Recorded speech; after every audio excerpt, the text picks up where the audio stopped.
Dito po tayo ngayon sa National Highway, Barangay Tagapo, Santa Rosa, Laguna. Andito po tayo sa tindahan ng Yamaha, under Motorlandia po ang dealer na ito.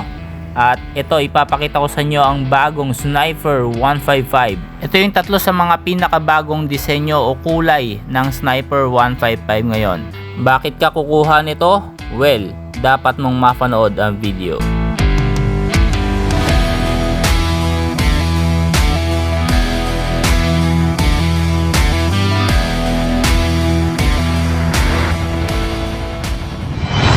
Boss Motovlog.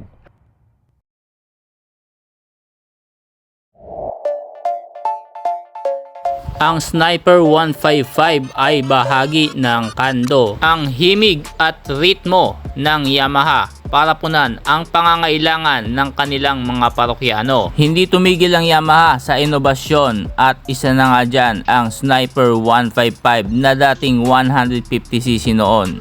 Kilala din bilang Yamaha T150 na underbone model na gawa ng Yamaha Motor Company mula pa noong 2015. Ito ay iminarket sa pangalang Exciter 150 sa Latin America, Thailand, Vietnam. Sniper 150 MXI naman dito sa Pilipinas at Singapore. Jupiter MX King 150 naman sa Malaysia na pinalakas ng 149cc engine.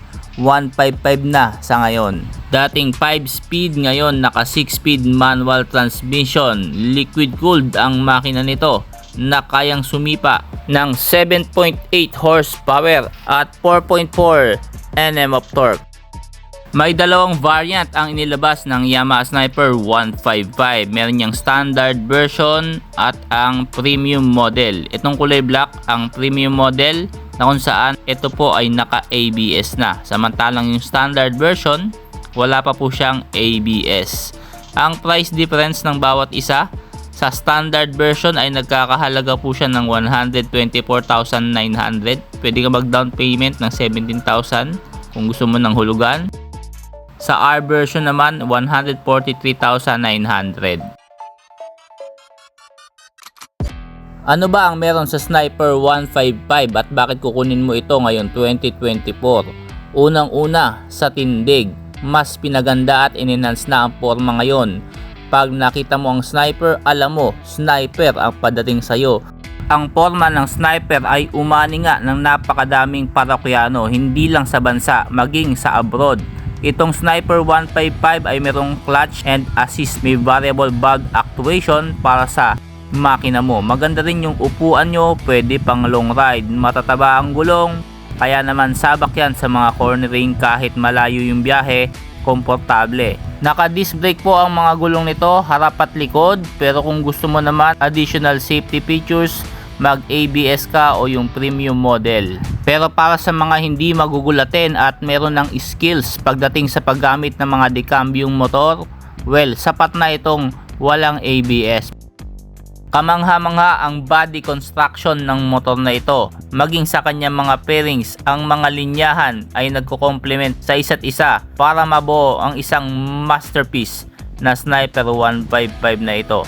Naka-upright position ka dito kaya hindi mo iindahin ang sakit ng bewang kahit mapalayo ang biyahe. May passing light, turn signal, left and right signal light sa inyong mga buttons. May hazard light yan, kill switch at ignition. Digital na po ang kanyang meter panel. Lahat ng detalye na kailangan mo makikita mo dyan. Walang charger ang standard version, pero sa premium model meron siyang saksakan ng cellphone. LED na ang kanyang mga ilaw, ang headlight, high and low beam, pati yung daytime running light nito. Ang taillight LED na rin, samantalang ang mga turn signals bulb type. Meron din po yang ilaw para sa inyong plaka. May tapakan ng inyong misis. Maganda rin ang kanyang muffler at ang kanyang makina na talaga namang subok at matibay na. Available din ang mga pyesa nito kahit saan sa marketplace, makakakita ka kahit yung mga accessories at napakadaming groups na pwedeng pagsalihan kung sakaling kukuha ka ng Sniper 155. Honda Winner X versus Yamaha Sniper 155, alin sa dalawa ang kukunin mo kung ikaw ay isang rider na hawak mo lang is 150,000 pesos. Mamimili ka sa dalawa, well, kailangan mo mapanood ng video na ito dahil ito ang magiging basihan mo para kunin at manaig sa puso mo ang motor na para sa'yo. Alin sa dalawa? Tara! Let's go!